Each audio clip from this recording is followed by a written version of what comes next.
Hi, and welcome to Across the Desk.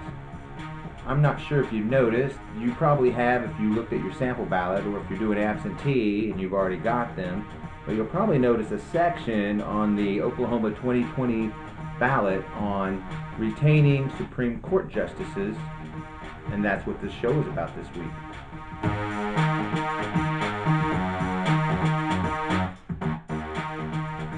Now, when I got my ballot, I already did the absentee. I saw the section on Supreme Court justices and retaining them or not. My first thought was, oh yeah, we want to reform the system, so maybe we ought to not retain them or not. And then I started wondering, well, what happens if we do that? What happens if we actually don't retain these judges?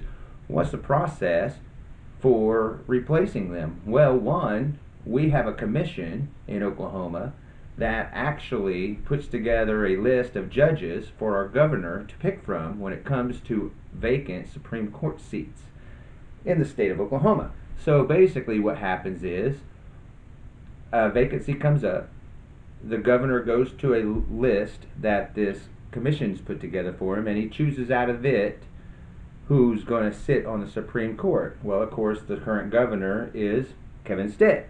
So it just depends on your level of comfortness as to how much you want to trust Kevin Stitt to pull names out of the hat on this list to sit on the Supreme Court bench. Now, I want to show you, here's the list of current judges, and this is from Ballotpedia, and it also shows who the governors were that appointed them. Now, you'll notice two of these have already been appointed by Stitt, because one guy, he resigned when he got another appointment as a judgeship in another district. So he resigned, so Kevin Stitt got to appoint him, and then another guy was appointed, and I can't remember exactly why that happened. But if you look at the list, there's several on here from Brad Henry, one from Mary Fallon, a couple from Stitt, and one from Nye. So basically, right now, we have a Supreme Court that's pretty much 5-4 Democrat judges that were installed by Democrats as to 4 that were installed by Republican seats.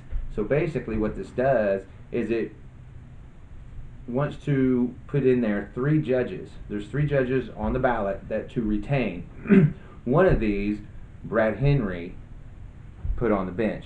The other 2, one's a Mary Fallon appointment and the other one's a Stitt appointment, because this is how it works. Whenever a judge is appointed to the Supreme Court, one, after his first full year, he then goes on the next general ballot for retention. That's number 1 right there. So that's why one of Stitt's guys is on there. After that, it's every 6 years, they come up for retention. So the other 2 guys, it's their 6-year stint on coming up for retention, so that's why they're on the ballot. So keeping that in mind, this is how this goes down. If we don't retain these guys, then Kevin Stitt gets to appoint 3 new justices. Now, the court sits at a 5-4 Republican governor appointed majority rather than a Democratic one. And that might be what happens if we don't retain these judges, because I've actually seen where Democrats have actually voted to not retain these guys and have actually discussions on it. I think that might be a little premature to do that because, one, let's just think about this for a second. Even though one of them's appointed by Stitt and one by Mary Fallon, the other one by Brad Henry, they're up for retention, even though it may not matter that the ones for Stitt and Mary Fallon don't get retained, but all in all, at the end of the day, Stitt gets to announce who the replacement's going to be through a list of nominees pulled together by a board. So that's probably at least somewhat encouraging that we do have an outside step away from the governor, so the governor can't just wantonly pick somebody and appoint them and then go through a process like we do nationally, because like the U.S. Supreme Court's done a whole lot different. We here in Oklahoma just don't do it that way. What happens is the governor appoints them from a list that a commission has put together. So and that in itself is pretty cool, as long as that commission is fairly nonpartisan, and here in Oklahoma it is, which is a good thing. So we get a list of fairly moderate judges is what we get. That's going to represent the whole of everybody for the most part. But still, there's going to be some leanings in there, And really, at the end of the day, do we want Kevin Stitt choosing who these judges should be? I mean, he's not really batting 1,000 when it comes to the COVID incident and pandemic here in Oklahoma. We're one of the worst when it comes to per capita people getting this disease. So that's just my point on that, something to consider.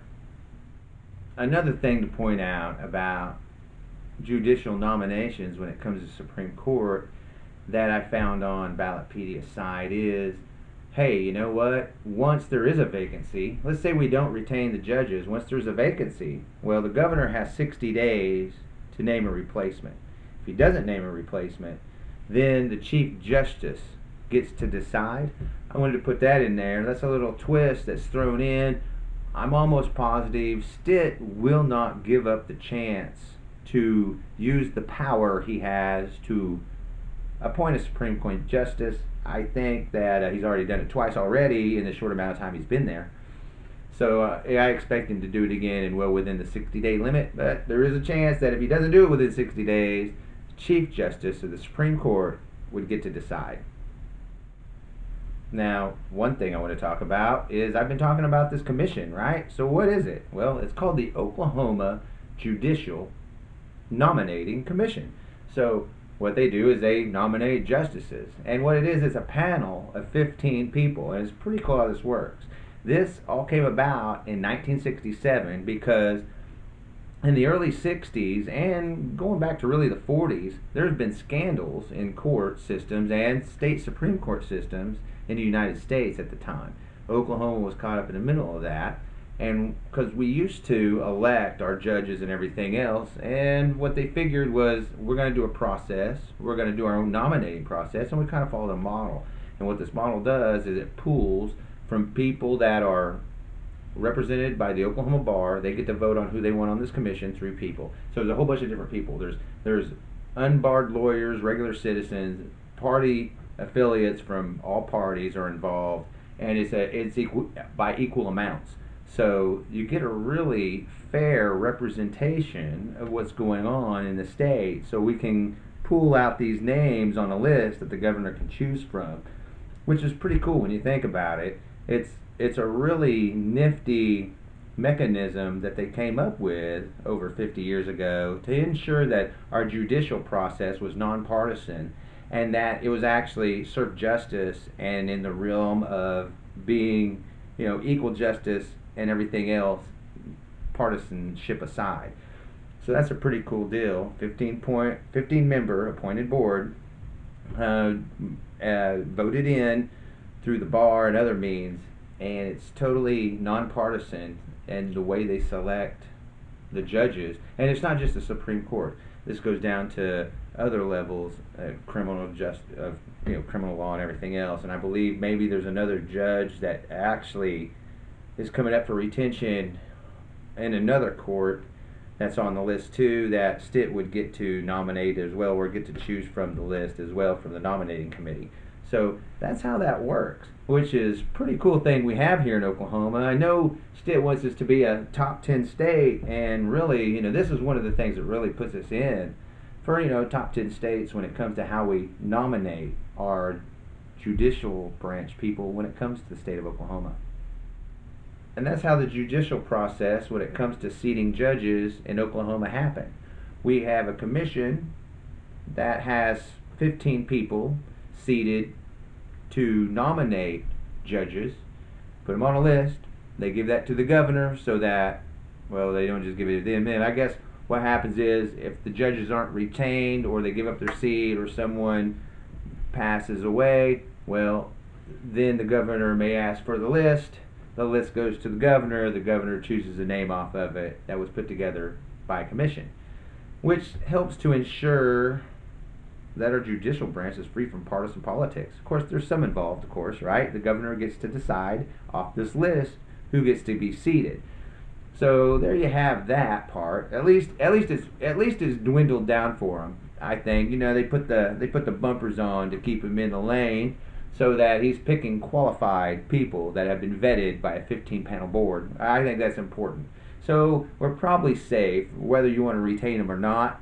It's just, you might want to think, if you don't retain them, well, Kevin Stitt does get to appoint somebody. He's got 60 days to do it, of course, but he gets to do that. So that's what you're doing when you don't retain him. You get to think that, well, Stitt's the guy that's going to replace this guy. So that's why you want to think. Do you want to retain these guys or don't you? And I get the pool. I get it.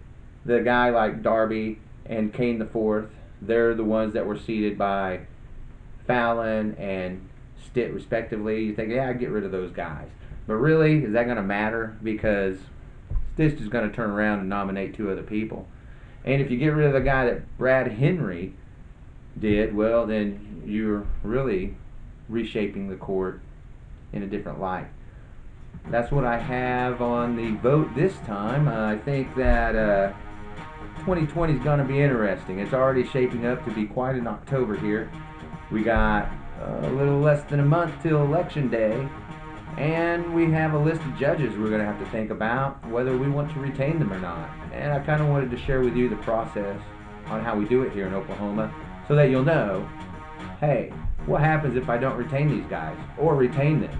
Maybe this show will give you a little light into that and help inform your decision when it comes to whether to retain these judges or not retain them.